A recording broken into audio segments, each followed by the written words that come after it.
For a training ski, you're looking for something that's probably no wider than 85. I see all types of skis going into exams, and the feedback that skiers with wider skis get is definitely that their skis are messing with their edge angles and their fore-aft. So there's a few skis in here that would not work for anything above a level 1, and some that would maybe work, but you should try to get on a narrower ski. So two main mistakes I see in ski choice for certifications is center-mounted skis.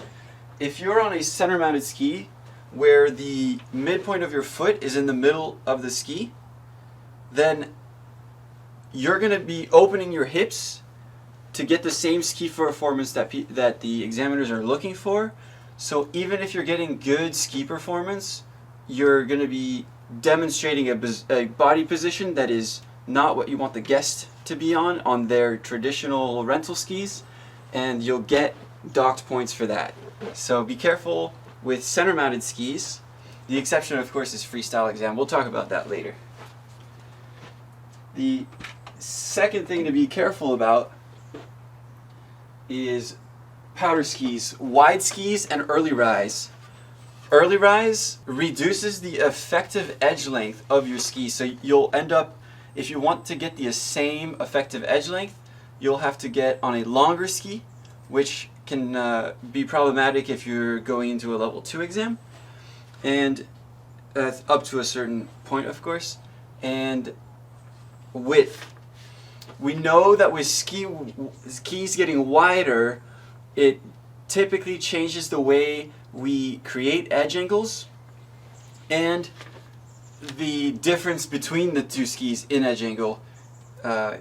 So being knock-kneed in a short turn or any kind of turn during an exam will get you docking points, just because even if your skis are performing, you're not showing the guest what would be a good stance to achieve the ski performance that is on their skis.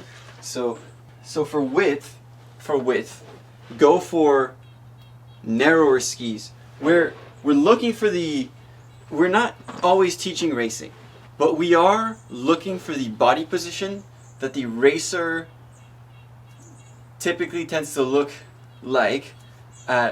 Even if you're going in a less dynamic turn, the racer, typically that is the final image that we teach to, because the racer can go on the whole mountain pretty much on the skis that they have and do it well. So not everyone wants to be a racer, but the final image of the PSIA ski instructor is, and on the alpine side of things, is definitely closer to a racer.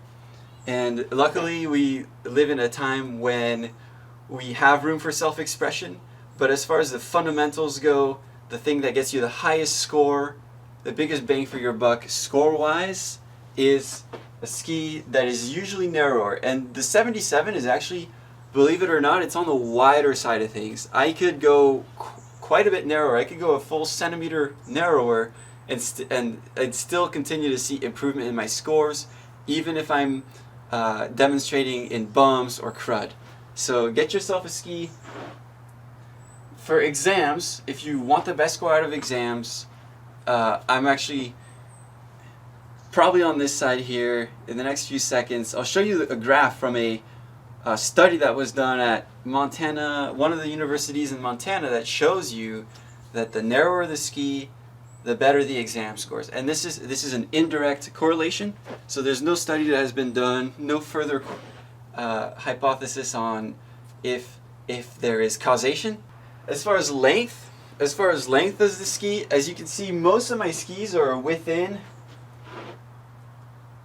about 15 centimeters of each other. That's my range. That's kind of my range. And I have some skis that I like to be shorter, some that I like to be longer, and I base that off of effective edge length. So if I have a ski with more early rise, like Mango 100s or powder skis, they're going to be taller than me, and the effective edge length is going to be same, like chin to brow basically. For the exam skis, I'm right here, just at the nose, okay? Perfect mid-range, not too much stability, not too nimble, just perfect. Like, you want the most average ski you can find, and the narrower the better. Also, just good side cut. You want side cut. This is a 16.5 meter turn radius. That's good. That's about mid-range. You want 13 to 18, but really you want kind of the middle of that. So 16.5 is really good. And this ski, Augment specifically, I really like this company. So that's for exam skis. Keep in mind that your trainer, if they've been skiing a long time, they would have learned on a, what is this, like a 210, 214? 214 straight ski. So this has no side cut, but it does have camber. When you're training with ski instructors that have been in the game for a long time, you can ask them how, like, when they did their level 3 certification, when they did their level 2, and find out if the PSIA standards have maybe changed since then. Back when these skis were the main ski in the sport, PSIA technique reflected this. So we had a technique that emphasized engaging the front of the ski, bending the ski at the front in the initiation of the turn to basically make up for the lack of side cut. Bending the ski at the beginning of the turn is still important for today's technique, but it's no longer the priority. So keep that in mind when you're training. Try to really listen to your trainer and see if they have been able to adapt their progressions and training curriculum for you for shaped skis, and that's pretty good. That'll get you started. But keep in mind, when you're training, there's a chance that your trainer learned to ski on different skis, and there's a slight chance that they're still teaching progressions based on this shape, and you want to learn to interpret that. So what about your days off? On your days off, you might not want to be on your skinny skis. It might be a powder day. Maybe you show up to the mountain on your skinny skis and it's a pow day and you get to backline and you get off work. So then what? Then it's totally your choice, really. That's where the beauty of American skiing really is visible. You get to pick. So I'll just tell you what my personal preference is. This is my first backcountry setup. These are 1/16 Hokkaidos. They're pretty heavy. They're carbon and bamboo with the heaviest bindings that have ever been made, basically. And this ski worked for me because it was cheap, and I was able to get in the backcountry for cheap in college. I would not ride this anymore, basically. And if I'm going fast above tree line inbounds, I have the Dynastar M3 108. I didn't want anything wider because I don't compete. And it has camber and side cut, and it's one of the stiffest powder skis, if not the stiffest powder skis on the market. So it gets going. I got it in a much longer size. I think it's a 192, so it's taller than me. But as you can see, the effective edge length is comparable to this. You can see, if I line it up, it looks like that.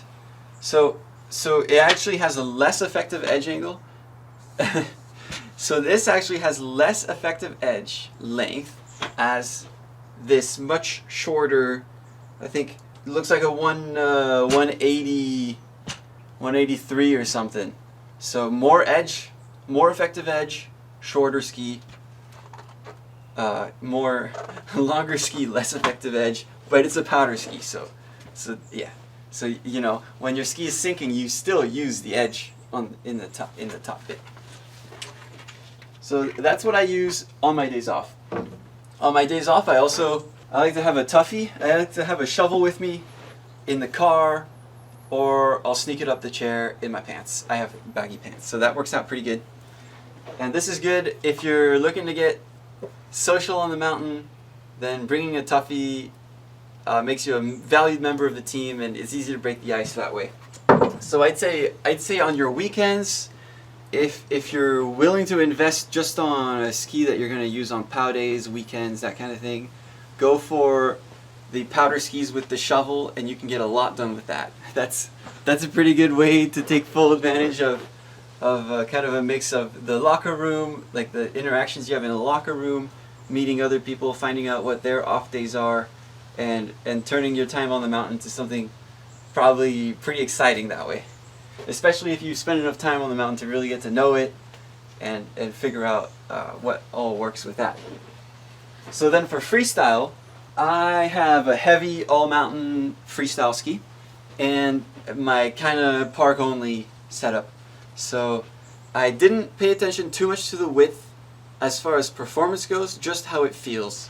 So my park-only ends up actually being a 100. I think it's a 102 underfoot, so quite wide, and I like it anyway. It just works for me. For some reason, it just feels good, so I didn't think about that too much. I originally had the Mango 100s. I liked the 100, and it was time to get a slightly longer, but not too long, park ski, so I got the Chronics. And these work well for me. These are great, they're flexible, they're playful.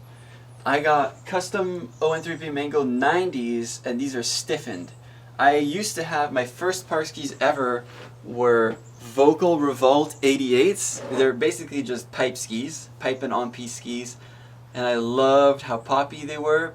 So I wanted a ski with early rise and an aggressive twin tip, basically for switching crud, that also was stiffer because the Mango was just not quite there, and now that I had the Chronic, I could go for something stiffer and still have a diverse quiver. So I went with that, and this ski's great. I have some nice clicky Tyrolia, so my foot really gets boosted out of there, out of the binding if I fall, so that makes me feel a bit better. One thing I don't like about looks, and this is personal preference again, but look bindings, if you look at it from a spectrum, from most progressive release for a binding to clickiest, most aggressive ejection of a binding, you go look, marker, Tyrolia. Marker is a little bit progressive, but your look bindings will really stay with you until it's time to go, and that can end up in some close calls depending on how you like to tune your bindings. So actually, if I am going hard and I want my dins to be a little bit low, then the looks are great because they are more forgiving. Then with the Tyrolias, I like to crank it up just slightly, like just above a Type 3, and then if I eject, and I'm really out of there, but still I have a little bit room to go hard. I don't typically go super aggressive in the crud with these, I think Tyrolias eject really nice when you have an awkward landing. So like on-piste. So Tyrolia on-piste, love it. And then in the crud and bumps, when you might hit something but you're not actually crashing, then the looks will kind of think twice before ejecting prematurely, whereas Tyrolia, you might actually never know. So that's a bit of a trade-off on the clickiest to most progressive release type bindings. And if you don't know, just go marker. Marker Griffins are my go-to for markers, and when I'm not sure what to put on a ski, like the Chronics, I wasn't sure, I just said, you know what, let's just put the marker and forget about it. So I did that with my two wider park skis, and that's totally fine. That works great. So for freestyle exams, you can actually, I've seen everyone pass level 1 and level 2 with basically whatever they had, as long as they managed to ski switch. If you spend enough time skiing switch, you'll be able to do it in any groom condition, no matter what ski you're on. So don't worry too much about that. Freestyle is very much a yes you can or no you can't do it, and then if you can do it, how well you did it and how consistently and how much style you had will bump up your score. But if you can do it, you can do it. So that's the nice thing about freestyle. If you're not sure if you're going to use your, if you want one ski for freestyle and alpine, like that's your thing. That's how I started. I wanted alpine one and freestyle one. Those were my priority.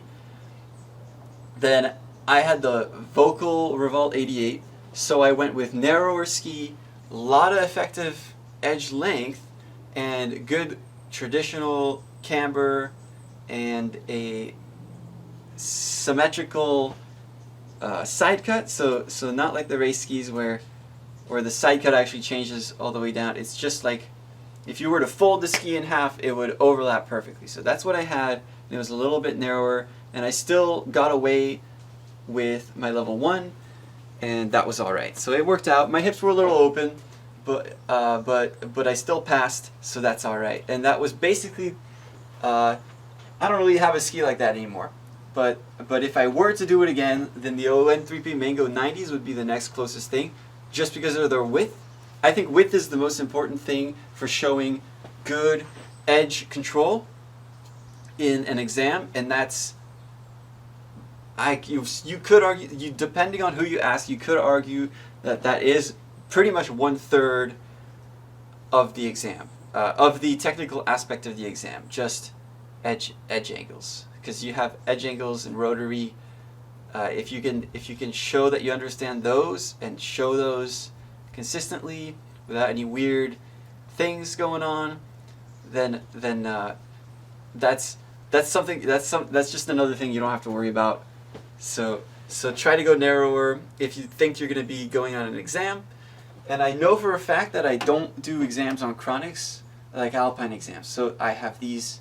I can do freestyle exams on these. I'm going for freestyle level 3, and I'll be on the chronics for that because nose butters will be part of my flat ground demonstration, and that works out pretty good for that. So that's what I got.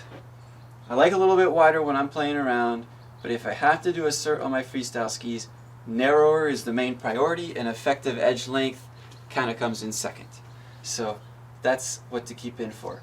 That's what to keep in mind with the freestyle. Are you going to do different disciplines of exams on one ski, or are you going to have one ski per certification category? So then we have my rock skis. I always die a little bit inside when I meet someone on the chair and they say, yeah, these are my rock skis. I bought them new 2 years ago. Oh, horrible. If your skis aren't 10 years old or more, they're not rock skis. They have so much more life in them, unless you really be trashing them, which I'm sure it can happen. But these are my rock skis, and they're rock skis not only because I use them in the rocks or when there's low coverage. They literally have rocks in them. So rock skis in every sense of the term, completely shredded, zero glide, and these I can teach on these if in December. So December, and they're by this point they are so scratched up that the second it gets warm, or even if it's just slightly too cold, there's like a very specific temperature range where these do slide even a little bit, and they're okay on the carpet as long as it's a small carpet area. So that's what I use for low coverage. As a ski instructor, I don't make enough money to go out and buy skis every year, so I have to keep my quiver going for me as long as possible, and it's a little bit difficult to do that when I have 120 days on the mountain every year. So having the rock skis and actually being willing to use them is really, really good for me. And they happen to be the dimensions that I like to have when I'm skiing moguls, which is nice. There's not too much camber, but there is still some, and not a lot of side cut, but still a little bit. And they're narrow, So that's what I use as rock skis, and I also like them in the moguls. And always have a rock ski, seriously guys. Don't go out on your custom 1-3Ps or your nice chronics that need to have smooth but dull edges when you're hitting the rails. Don't take those out. Do not do it. It's just, come on, man. So that's skis for you. Width is the main priority for showing your examiner that you understand the value of having both your edge angles being the same. It'll help you align the rest of your body in a way that is stacked and strong, and the examiner will see that and like it. If you have a lot of effective edge compared to the overall length of the ski, then you can be pretty sure that it's a ski that it does not have too much early rise to compromise your stance, and try to go for a recommended mount on a directional ski. If your ski is center mounted, it's a good indicator that in the alpine exam, it's going to be hard to maintain good body position and still get the ski performance that you're actually teaching the real customers when you're out on the mountain and they're on their rental skis. Your trainer, if they're old enough, if they're wise enough, they will have learned on big straight skis, and they may or may not be teaching skiing based on the techniques involved in getting a ski that is straight to bend to carve a turn at the beginning of the turn.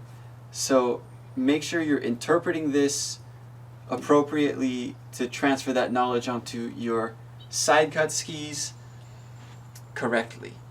And always have several trainers. Don't do the same clinic the whole year, or if you do the same clinic the whole year, do another one on the side. For your days off, or your days that you're backlining because of a powder day, that's totally up to you. But if you're going to go the all mountain route, get something for your days off, or the days that you're going on a powder day, going to backline. Just get whatever you want. Get whatever you want for your days off. And use your rock skis as you need them. Seriously, actually use them, okay? Don't just have them with you and then wreck all your other skis. That's something I've done. I have a pretty good core shot on my own 3Ps, and sadly, it's something I have to deal with and take care of and kind of baby around. So for poles are the one thing that it really depends on the resort you are at, which poles are gonna be tolerated. So we always want to have the cheapest, most durable poles possible, and spend the least possible when you're actually teaching lessons. So you'll see people in lessons, they have lakey poles, really nice lakey poles. That's going to be your choice. What I recommend is get something that's totally trashed that your ski school will still tolerate. So if I'm a ski instructor at Aspen and I show up and I don't have pole baskets or pole straps, then that might be a problem. If I go to a smaller ski school that's more just a more laid back ski school, one that where the image of the ski instructor isn't upheld to a standard that is as high, then I can get away with these. I might get made fun of, but I like these because they're super thick, and I can really, if I fall on them, they won't even bend. So super thick. You can hear how thick they are. It's almost like a thud of a click. So get yourself the cheapest, most durable poles. If you are looking for one pair of poles and durability is not too big of a deal, get adjustable poles. That way you only have one pair of poles in your locker and you still get to use them in different ways. So I have BCA poles. These are aluminum, nothing fancy, but they're great. They have huge bowl baskets. They're orange, and I like orange. And they just work.